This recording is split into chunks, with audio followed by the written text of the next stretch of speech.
नमस्कार, मैं डॉक्टर कंचन शुक्ला अपनी स्वरचित कहानियों कविताओं के चैनल आत्ममंथन में अपनी एक स्वरचित कहानी लेकर के आपके सामने उपस्थित हुई हूँ।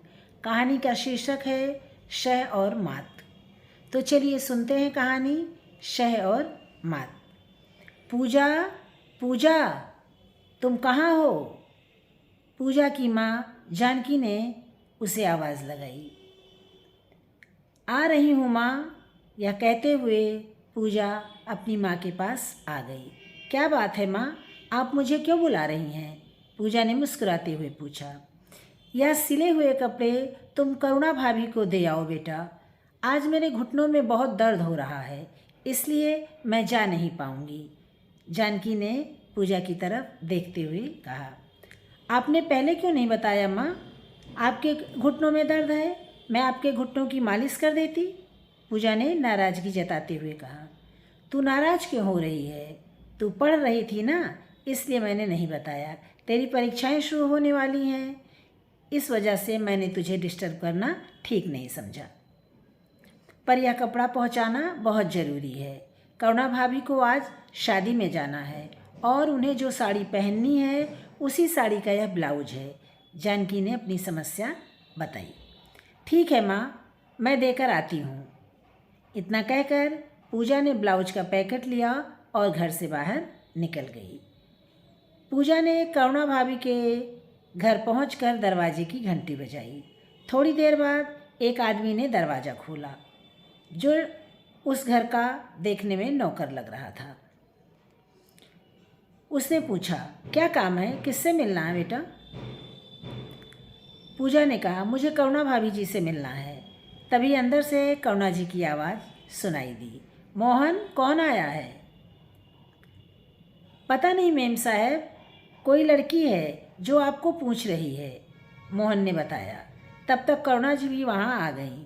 उन्होंने पूजा को पहली बार देखा था, इसलिए वह भी नहीं पहचान पाई कि यह जानकी की बेटी पूजा है। कौन हो? मुझसे क्यों मिलना चाहती हो बेटी? करुणा जी ने बहुत प्यार से पूछा। मैं जानकी की बेटी पूजा हूँ, आपके कपड़े देने आई हूँ, पूजा ने बहुत ही शालीनता से जवाब दिया। माँ ने कहा कि आप ब्लाउज पहन कर देख लें, अगर कोई कमी हो तो माँ उसे ठीक कर देंगी। पूजा ने फिर धीरे से कहा, ठीक है, तुम अंदर आके बैठो, मैं ब्लाउज नाप कर बताती हूँ। यह कहकर करुणा अंदर चली गई। थोड़ी देर बाद वह लौट कर आई और खुश होकर के उन्होंने कहा, ब्लाउज की फिटिंग बहुत ही अच्छी है, माँ से जा कर के बता देना। उन्होंने पूजा की तरफ देखते हुए मुस्कुरा कर कहा। फिर उन्होंने पूछा, तुम क्या करती हो पूजा? मैं पोस्ट ग्रेजुएशन कर रही हूँ आंटी जी, पूजा ने धीरे से जवाब दिया। किस विषय में? करुणा ने दूसरा सवाल किया। अंग्रेजी से, पूजा ने जवाब दिया। करुणा जी पूजा को बहुत ध्यान से देख रही थी।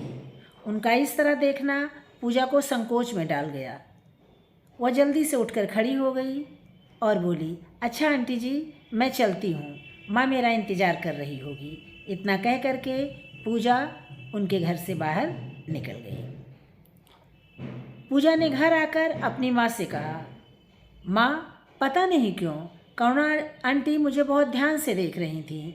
मुझे उनका इस तरह देखना बहुत अजीब लग रहा था। तू फालतू की बातों पर बहुत ध्यान देती है, बहुत जासूस बनने की कोशिश ना किया कर। जानकी ने पूजा को डांटते हुए चुप करा दिया। 3 दिन बाद शाम को करुणा जी पूजा के घर आई। उन्हें अपने घर आया देखकर जानकी जी चौंक गई। उन्होंने जल्दी से कहा, भाभी जी, आपने यहाँ आने का कष्ट क्यों किया? मुझे बुला लिया होता। क्यों, क्या मैं तुम्हारे घर नहीं आ सकती? करुणा जी ने हंसते हुए पूछा। क्या सभी सवाल दरवाजे पर ही पूछ लोगी, अंदर आने के लिए नहीं कहोगी? करुणा जी ने मुस्कुराते हुए दूसरा सवाल किया। जानकी ने दरवाजे से हटते हुए कहा, क्यों नहीं, आप अंदर आइए। करुणा जी घर के अंदर आ गईं। बैठने के बाद उन्होंने बिना किसी भूमिका के कहा, मैं आपकी बेटी को अपनी बहू बनाना चाहती हूँ। जानकी जी, क्या आपको यह रिश्ता मंजूर है? करुणा जी ने गंभीर लहजे में पूछा। जानकी जी को अपनी कानों पर विश्वास ही नहीं हुआ। उन्होंने हकलाते हुए कहा, कहाँ आप और कहाँ हम भाभी जी। फिर वह कुछ गंभीर हो गईं और उन्होंने गंभीर लहजे में कहा, ये आप क्या कह रही हैं? हम गरीब जरूर हैं, पर हमारा भी स्वाभिमान है। आप हमारी गरीबी का मजाक क्यों बनाना चाहती हैं? मैंने आपका क्या बिगाड़ा है भाभी जी? जानकी, मैं तुम्हारी गरीबी का मजाक उड़ाने यहाँ नहीं आई हूँ। मुझे पूजा बहुत पसंद है। उसकी सुंदरता, मासूमियत देखकर ही मैंने उसे अपनी बहू बनाने का फैसला किया है। मेरे पास पैसों की कमी नहीं है। मुझे एक संस्कारी बहू चाहिए जो मेरी आने वाली पीढ़ियों को अच्छे संस्कार दे सके। संस्कार और अच्छा व्यवहार पैसों से नहीं खरीदा जा सकता। इसीलिए मुझे अमीर घराने की मॉडर्न बहू नहीं, एक अच्छे संस्कार वाली बहू चाहिए। यही सोचकर मैं पूजा को अपनी बहू बनाने का सपना देख रही हूँ, करुणा जी ने गंभीर लहजे में कहा। पर भाभी जी, क्या साहब इस रिश्ते के लिए तैयार होंगे? जानकी ने दूसरी शंका जाहिर की। पहले आप बताइए कि आप इस रिश्ते के लिए तैयार हैं कि नहीं। मेरे पति और बेटे तो पहले से ही तैयार हैं, करुणा जी ने मुस्कुराते हुए कहा। करुणा की बात सुनकर जानकी जी ने खुशी खुशी अपनी सहमति दे दी। इस बात की खबर जब आस पड़ोस में पता चली तो पड़ोस में रहने वाली पूजा की सहेली पूनम ईर्ष्या से जल उठी। वो वैसे भी पूजा की सुंदरता और उसकी अच्छाइयों से जलती थी। उसने अब अपने शातिर दिमाग का इस्तेमाल करना शुरू कर दिया। दूसरे दिन पूनम करुणा के घर जा पहुंची। उसने करुणा जी से पूछा, क्या आप करुणा जी हैं? हाँ, मैं ही करुणा हूँ। तुम कौन हो? करुणा ने उससे सवाल किया। मैं पूजा के पड़ोस में रहती हूँ। मेरा नाम पूनम है। मैं पहले उसकी बहुत अच्छी दोस्त थी, पर अब मैंने उसकी से दोस्ती तोड़ दी है, क्योंकि अब उसका चरित्र अच्छा नहीं है। वह लड़कों से दोस्ती रखती है, देर रात घर आती है और जानकी चाची को बात बात पर अपमानित करती है। जब मैंने सुना कि आप उसे अपनी बहू बनाना चाहती हैं, तो मैंने सोचा मैं आपको सचेत कर दूं। आगे आपकी मर्जी, जैसा चाहें वैसा करें। आपको पूजा की असलियत बताना मैंने इंसानियत के नाते अपना फ़र्ज समझा। पूजा के बारे में पूनम ने मासूम बनते हुए आग लगा दी। पूनम की बात सुनकर करुणा जी परेशान हो गईं। उन्होंने तो पूजा की मासूमियत और जानकी जी की शराफत और सच्चाई से प्रभावित होकर पूजा को अपने घर की बहू बनाने का सोचा था। उसने अपनी छोटी बहन की मौत पर कसम खाई थी कि वह अपने बेटे की शादी बिना दहेज के किसी गरीब लड़की से करेगी, क्योंकि उसके पिता की गरीबी ने उसकी सुंदर, सुशील और पढ़ी लिखी बहन को मौत के मुंह में धकेल दिया था। जब दहेज न पाने के कारण उसकी बहन की बारात वापस चली गई थी, तो उसने छत से कूदकर आत्महत्या कर ली थी। तब करुणा का बेटा 1 साल का था। उस समय करुणा के पति के पास बहुत पैसा नहीं था। उसी समय करुणा ने खुद से वादा किया था कि उसके पास बाद में चाहे जितना पैसा क्यों ना आ जाए, वह अपने बेटे की शादी गरीब और संस्कारी लड़की से ही करेगी। पर आज पूजा के विषय में ऐसी बातें सुनकर करुणा के होश उड़ गए। उन्होंने यह बात अपने पति और बेटे को बताई। करुणा के पति ने कहा कि तुम बिना कुछ जाने समझे उस लड़की की बात पर विश्वास कर रही हो। तुम वहाँ जाओ और इस विषय में जानकी जी और पूजा से बात करो। हो सकता है जो लड़की यहाँ तुम्हारे पास आई थी वह झूठ बोल रही हो, उसके मन में ईर्ष्या हो, वह पूजा को पसंद ना करती हो, इसलिए उसने तुम्हारे पास आकर झूठ बोला हो। बिना सच्चाई की तह तक जाए हुए कोई भी निर्णय नहीं लिया जाना चाहिए। अगर पूनम की बात सच है तो क्या जानकी और पूजा मेरे पूछने पर मुझे सच बता देंगी? आप कैसी बातें कर रहे हैं? करुणा जी ने चिढ़कर कहा। अगर सच में पूजा का चरित्र अच्छा नहीं है तो जब तुम उससे सीधे सीधे सवाल करोगी तो उसके चेहरे के हाव भाव से तुम्हें बहुत कुछ पता चल जाएगा।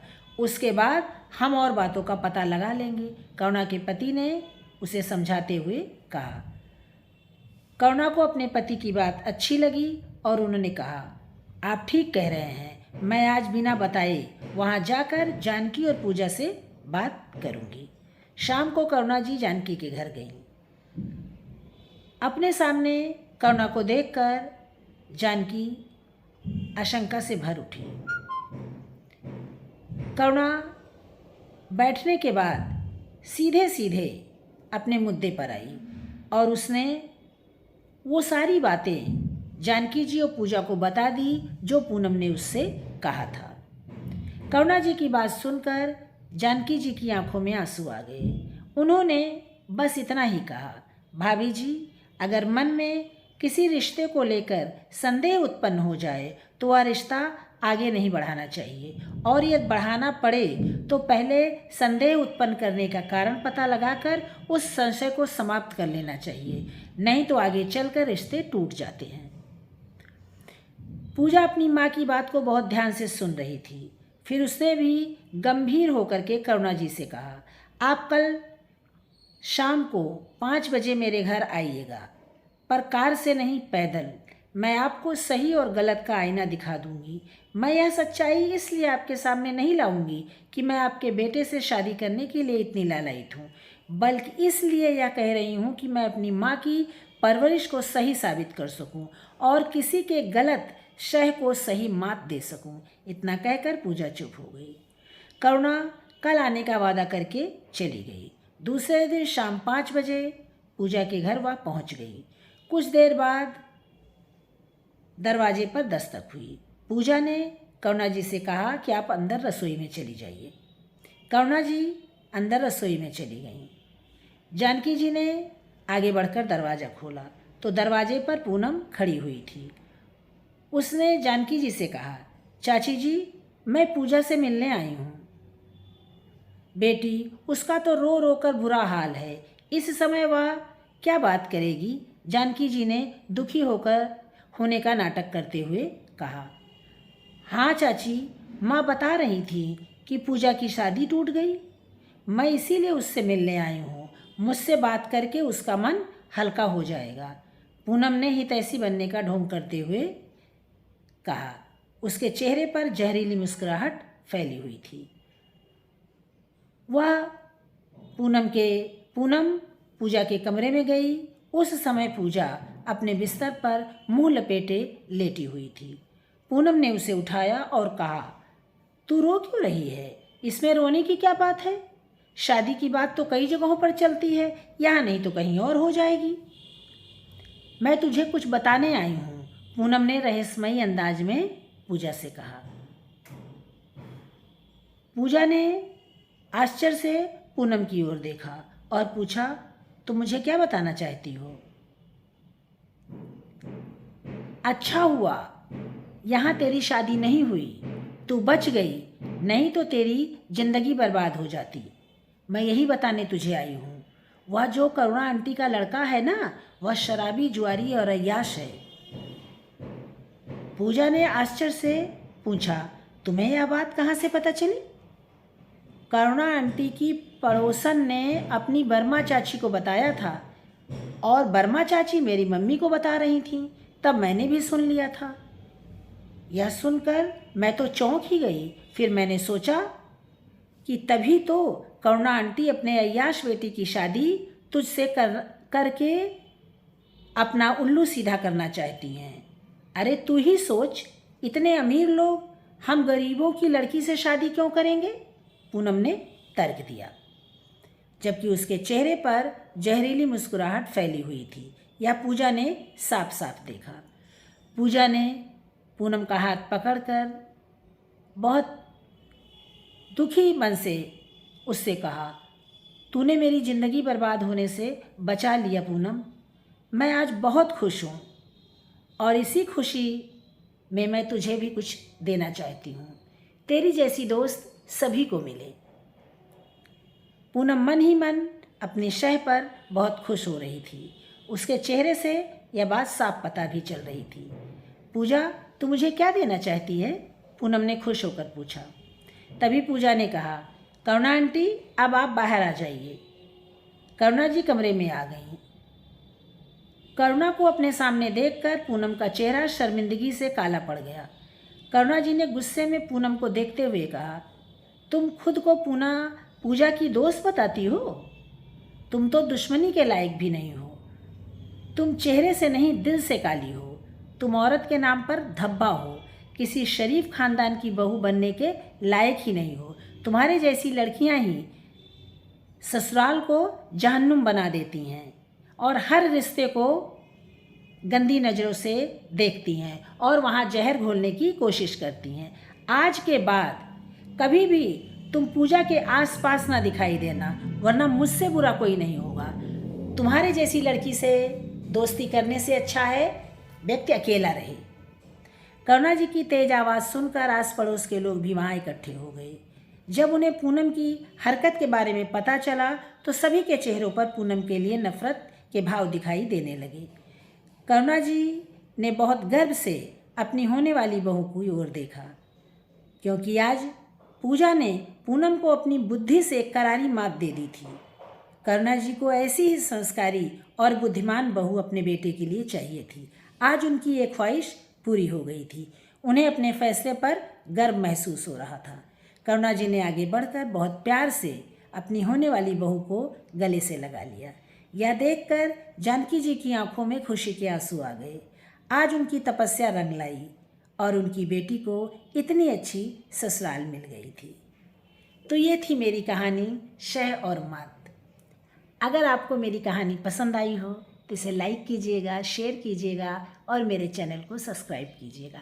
मुझसे कोई त्रुटि हो गई हो तो उसे नज़रअंदाज करके मेरी कहानी को सुनिएगा। सब्सक्राइब करना बिल्कुल फ्री है और इसलिए मैं आपसे रिक्वेस्ट कर रही हूँ। आपकी समीक्षाओं का भी मुझे इंतज़ार रहेगा। धन्यवाद।